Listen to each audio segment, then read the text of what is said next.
So you decided that it is time for your Apple Watch to have a new owner.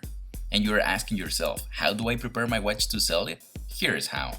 The first step is to go to Settings, scroll down to Reset, and click on Erase all content in Settings.